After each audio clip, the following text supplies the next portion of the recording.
നമസ്കാരം, സിമ്പിൾ ഡിസൈനയുടെ പുതിയൊരു വീഡിയോയിലേക്ക് എല്ലാവർക്കും വീണ്ടും സ്വാഗതം. ഇന്നത്തെ വീഡിയോ എന്ന് പറയുന്നത് വൺ സൈഡ് ആളെ ഇരുത്തിയിട്ട് പോകുന്നതിനെ കുറിച്ചാണ് കേട്ടോ. അപ്പോൾ എനിക്കറിയാവുന്ന ചെറിയ ചെറിയ ടിപ്പുകൾ മാത്രമാണ് ഞാൻ ഇതിനകത്ത് ഉൾപ്പെടുത്തിയിരിക്കുന്നത്. വലിയ ലോങ് വീഡിയോ ഒന്നുമല്ല. അപ്പം ഞാനും അനിയത്തിയും കൂടെ കഴിഞ്ഞ ദിവസത്തെ വീഡിയോ നിങ്ങൾക്ക് കണ്ടപ്പോൾ മനസ്സിലായി കാണും. ഞങ്ങളിങ്ങനെ സ്കൂളിലൊക്കെ പോയിട്ടുള്ള ഒരു വീഡിയോ ഉണ്ടായിരുന്നു. അപ്പോൾ അതിൻ്റെ ബാക്കിയായിട്ട് എടുത്താണ്. പിന്നെ അത് ഫുള്ളായിട്ട് ഒറ്റ വീഡിയോ ആയിട്ട് അപ്ലോഡ് ചെയ്യാമെന്ന് വിചാരിച്ചു. അത് ഭയങ്കര ലെങ്തി ആയി പോകുമെന്ന് വിചാരിച്ചു.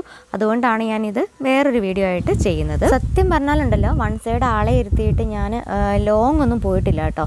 കുറച്ച് ദൂരം ഒന്നും പോയിട്ടുണ്ട്. പിന്നെ പഠിക്കാൻ വേണ്ടിയിട്ട് ഞാൻ ഒരുപാട് പ്രാവശ്യം ചെയ്തിട്ടുണ്ട്. ഏട്ടനെ ഇരുത്തിയിട്ടുണ്ട്, മോളെ ഇരുത്തിയിട്ടുണ്ട്, അങ്ങനെയൊക്കെ ആയിട്ട് ചെയ്തിട്ടുണ്ട് എന്നല്ലാതെ ലോങ് ഒരു യാത്ര ഞാൻ ഇതുവരെ പോയിട്ടില്ല. അപ്പം അവളെന്നോട് പറഞ്ഞു, ചേട്ടത്തി ഞാൻ സൈഡ് ഇരിക്കാം, ചേട്ടത്തിക്ക് ബുദ്ധിമുട്ടുണ്ടോ, അങ്ങനെയാണെങ്കിൽ സൈഡ് ഇരിക്കാമെന്ന് പറഞ്ഞു. ഞാൻ പറഞ്ഞു ഇല്ല, കുഴപ്പമൊന്നുമില്ല, നിനക്ക് പറ്റും എന്നുണ്ടെങ്കിൽ ഇരുന്നോ, അങ്ങനെയാണെങ്കിൽ എനിക്കൊരു വീഡിയോയും കൂടി എടുത്ത് തരാമോ എന്ന് ചോദിച്ചു. അവൾ കുറച്ച് ബുദ്ധിമുട്ടാണ്, നമ്മൾ ഈ വൺ സൈഡ് ഇരുന്നുകൊണ്ട് നമുക്കൊരു വീഡിയോ എടുക്കുന്നത് കുറച്ച് ബുദ്ധിമുട്ടാണ്. എങ്കിലും അവളെ കൊണ്ട് പറ്റുന്ന രീതിയിൽ അവൾ ഇരുന്നിട്ട് എനിക്ക് നന്നായിട്ട് തന്നെ വീഡിയോ എടുത്തു തന്നു കേട്ടോ.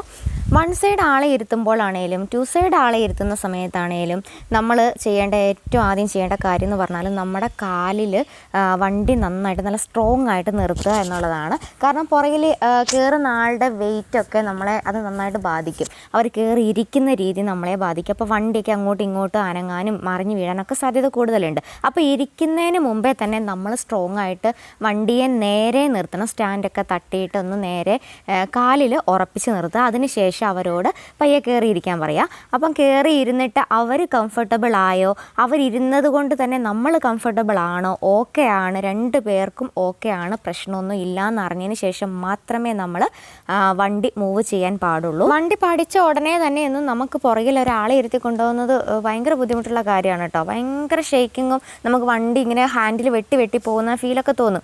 അപ്പോൾ അതിന് മുമ്പേ നമ്മൾ സ്വന്തമായിട്ട് ശരിക്കും ഹാൻഡിൽ ബാലൻസ് ഉണ്ടാക്കി എടുത്തിരിക്കണം.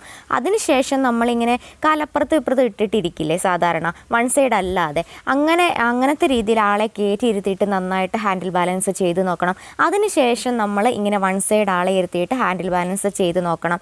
അങ്ങനെ നമ്മൾ നന്നായിട്ട് ഹാൻഡിൽ ബാലൻസ് ആക്കിയെടുത്തതിന് ശേഷം മാത്രമേ ലോങ് ആയിട്ടൊക്കെ ഒരാളെ വെച്ചുകൊണ്ട് പോകാൻ പാടുള്ളൂ. ഫ്രണ്ടിൽ നിന്നും ബാക്കിൽ നിന്നൊക്കെ വണ്ടികൾ അങ്ങോട്ടും ഇങ്ങോട്ടും ഒക്കെ പോകുന്നുണ്ടാവും. സൈഡിൽ വണ്ടികൾ നിർത്തിയിട്ടിട്ടുണ്ടാവും. ചിലപ്പം വീതി കുറഞ്ഞ റോഡുകളായിരിക്കും. അപ്പോൾ അവിടെയൊക്കെ നമുക്ക് കംഫർട്ടബിൾ ആയിട്ട് വണ്ടി ഓടിക്കാനും വണ്ടി നിർത്തേണ്ട സ്ഥലത്ത് നിർത്താനും ഒക്കെ പറ്റണമെന്നുണ്ടെങ്കിൽ ഹാൻഡിൽ ബാലൻസ് ഓക്കെ ആയിരിക്കണം. പെട്ടെന്ന് വണ്ടി നിർത്താനുള്ള ആ ഒരു ഇത് ഒരു കപ്പാസിറ്റി നമുക്കുണ്ടായിരിക്കണം. അങ്ങനെയൊക്കെ നമുക്ക് ആകണമെന്നുണ്ടെങ്കിൽ നമ്മൾ നന്നായിട്ട് പ്രാക്ടീസ് ചെയ്ത് തന്നെ പഠിക്കുമ്പോൾ അത് ഓക്കെ ആവും കേട്ടോ. നമ്മളെ കൊണ്ട് പറ്റില്ല എന്ന് വിചാരിക്കേണ്ട കാര്യമൊന്നുമില്ല. എല്ലാവരെ കൊണ്ടും പറ്റുന്ന കാര്യമാണ്. അടിപൊളിയായിട്ട് എല്ലാവർക്കും വണ്ടി ഓടിക്കാൻ പറ്റുന്ന കാര്യമാണ്. അപ്പം നമ്മൾ ശ്രദ്ധിക്കേണ്ട കാര്യം, പുറകിൽ ആളുണ്ടെന്നൊരു ശ്രദ്ധ വേണം. എങ്കിലും അതിൽ കൂടുതൽ അവരെ മാത്രം, അവർ പുറകിൽ എന്തോ ബുദ്ധിമുട്ടാണോ എന്ന് മാത്രം ഓർത്തുകൊണ്ടിരിക്കാതെ നമ്മൾ കംഫർട്ടബിളായിട്ട് മുമ്പോട്ട് നോക്കി വേറെ പ്രശ്നമൊന്നും ഇല്ല, നമ്മൾ ഓക്കെയാണ് എന്നുള്ള രീതിയിൽ നമുക്ക് ഓടിക്കാനും കൂടെ പറ്റണം. നമ്മൾ പുറകിലത്തെ ആളെ മാത്രം വിചാരിച്ചുകൊണ്ട് പോയി കഴിഞ്ഞ് കഴിഞ്ഞാൽ നമുക്ക് ചിലപ്പം ഹാൻഡിലൊക്കെ ഇങ്ങനെ വെട്ടി പോകും കേട്ടോ. അങ്ങനെ കൂടുതലായിട്ട് ശ്രദ്ധ കൊടുക്കാൻ നിൽക്കണ്ട. പുറകിൽ ആളുണ്ട്, അവരെ ശ്രദ്ധിക്കണം. എങ്കിലും നമ്മൾ ഏറ്റവും കൂടുതൽ സാധാരണ നമ്മൾ വണ്ടി ഓടിക്കുമ്പോൾ എന്താണ് ചെയ്യുന്നത്, നമ്മുടെ സൈഡ് നോക്കിയിട്ട് നമ്മൾ വണ്ടി വരുന്നുണ്ടോ നോക്കിയിട്ട് സ്പീഡ് എടുക്കേണ്ടടുത്ത് എടുത്തിട്ട് അങ്ങനെയൊക്കെയല്ലേ നമ്മൾ ഓടിക്കാറ്. അതുപോലെ തന്നെ ട്രൈ ചെയ്താൽ മതി. സത്യം പറഞ്ഞാൽ അവൾ പുറകിൽ ഇരിപ്പുണ്ടെന്ന് പോലും എനിക്കറിയുന്നില്ല കേട്ടോ. അവൾക്ക് വെയിറ്റേ ഇല്ലല്ലോ, ആൾ നല്ല മെലിഞ്ഞിട്ടാണ്. അപ്പം അതുകൊണ്ട് തന്നെ എനിക്ക് ആ ഒരു ഫീലേ തോന്നുന്നില്ല. ഞാൻ മാത്രമേ ഉള്ളൂ എന്നുള്ള ഫീലാണ് എനിക്ക്. കാരണം വെയിറ്റ് തോന്നുന്നതേ ഇല്ല. അത് മാത്രമല്ല, അവൾ ഇനി അങ്ങോട്ടും ഇങ്ങോട്ടും ഇരുന്ന് വെട്ടിക്കളിക്കുന്ന ഒന്നും ഉണ്ടായിരുന്നില്ല. ആ ഇരുന്ന അതേ ലെവലിൽ തന്നെ ഒരു കുഴപ്പമില്ലാതെ ഇനി എനിക്ക് ബുദ്ധിമുട്ട് വരരുതല്ലോ എന്നൊക്കെ ഓർത്ത് നന്നായിട്ട് ഇരിക്കുകയും ചെയ്തു. അത് വേറെ കാര്യം. പിന്നെ മനഃപൂർവ്വം കിടന്ന് ഇങ്ങനെ അങ്ങോട്ടും ഇങ്ങോട്ടും വെട്ടിക്കളിച്ചാൽ കുഞ്ഞുങ്ങളൊക്കെ കയറി ഇരുന്നാൽ അങ്ങോട്ടൊന്ന് നോക്കി ഇങ്ങോട്ടൊന്ന് നോക്കി അങ്ങനെയൊക്കെ വരാറില്ലേ. അങ്ങനെയൊക്കെ നോക്കിക്കഴിയുമ്പോൾ നമുക്ക് ഹാൻഡിലൊക്കെ അങ്ങോട്ടും ഇങ്ങോട്ടും വെട്ടിപ്പോകാനൊക്കെ ചാൻസ് ഉണ്ട്.